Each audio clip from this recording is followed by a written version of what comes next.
Si Ariel Henry pas démissionné, si la communauté internationale là continue à supporter Ariel Henry, il a mené nous directement dans une guerre civile et qui a débouché sur un génocide.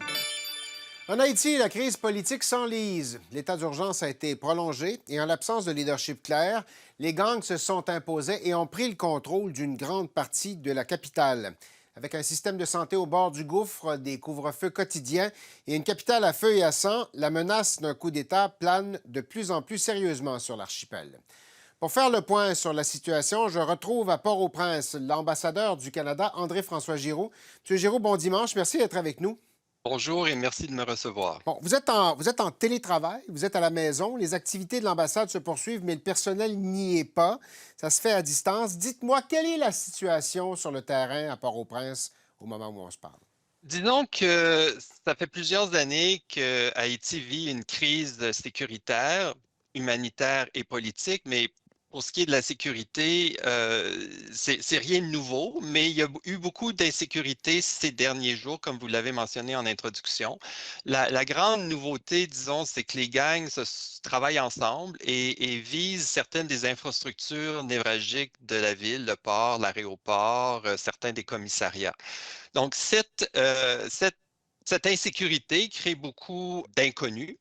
Et dans les circonstances, le gouvernement a mis en place un couvre-feu. De notre côté, on évite les déplacements inutiles, donc d'où la nécessité pour nous de travailler de la maison.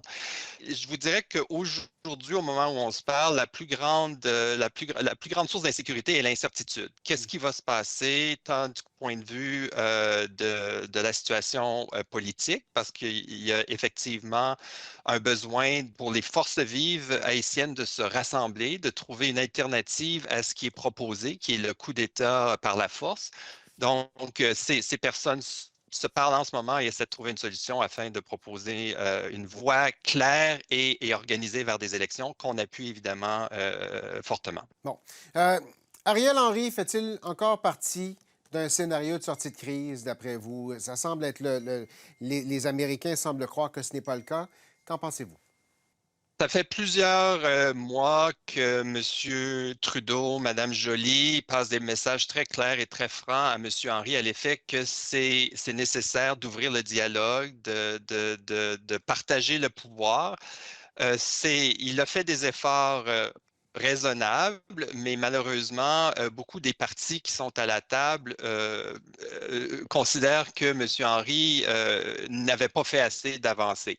On croit beaucoup au fait que c'est aux forces vives haïtiennes de se rassembler, et là je parle de soit que ce soit l'élite politique, économique, de la société civile, à se rassembler et à trouver une façon d'avancer.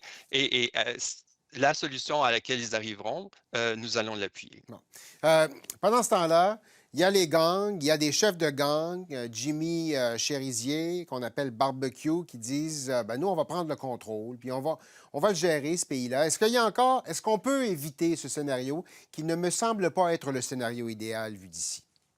Effectivement, c'est pour ça qu'il y a ce dialogue maintenant qui est un peu énergisé par justement la menace d'une alternative qui est pas considérée comme étant, qui est fortement loin d'être idéale, un coup d'État par la force.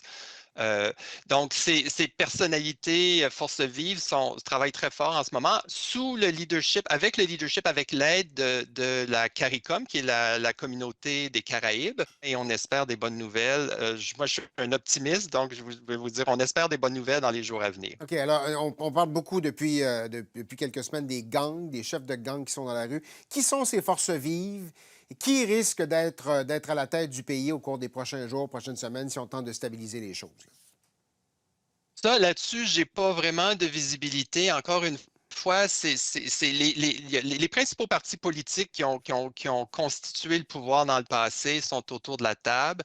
À ceux-ci s'ajoutent des représentants de la société civile, des représentants du monde des affaires, des représentants de l'Église. C'est pas un mariage naturel, hein. Vous pouvez comprendre que ce sont des gens qui, lorsque les élections seront déclenchées, vont participer aux élections les uns contre les autres. Donc, ce n'est pas un mariage naturel. Donc, évidemment qu'il y a certaines complexités à s'entendre, mais pour le bien du pays, pour le bien de la population qui souffre, hein, c'est nécessaire de faire cet effort et je pense que les choses bougent dans la bonne direction. Bon, est-ce que c'est, dans votre tête, est-ce que c'est, dans ce contexte-là, possible d'éviter que les choses ne s'enveniment davantage, un coup d'État, une prise de contrôle par les gangs qui semblent avoir quand même occupé pas mal de place là, à l'heure actuelle? Oui. Ben, je pense que tout le monde est bien conscient du fait que le temps est précieux et qu'ils ont intérêt à s'entendre rapidement parce que la nature n'aime pas le vide, évidemment, hein. Et en l'absence d'une alternative, c'est là que le risque d'une alternative plus violente devient plus concret. Hmm. Donc, évidemment, on espère que tous ces efforts puissent porter fruit. Est-ce que vous êtes en sécurité? Oui, ça, je peux vous garantir que moi, j'ai pas beaucoup de préoccupations pour la sécurité physique de mes effectifs. On est bien logés, on est dans des bonnes conditions, on est prêt pour ce genre de situation. Donc, c'est plus l'incertitude. Si les choses devaient changer, s'envenimer, mais somme toute, le moral est bon, le travail continue et on espère de bonnes nouvelles dans les jours à venir. On a l'impression, et je terminerai là-dessus, qu'au cours des derniers mois, la situation est allée de mal en pis et ça s'est vraiment détérioré. Est-ce que ça peut aller plus loin? Est-ce que ça peut être pire encore, d'après vous? On s'est toujours attendu à une situation sécuritaire plus volatile avec la venue imminente de la mission pour l'appui à la sécurité.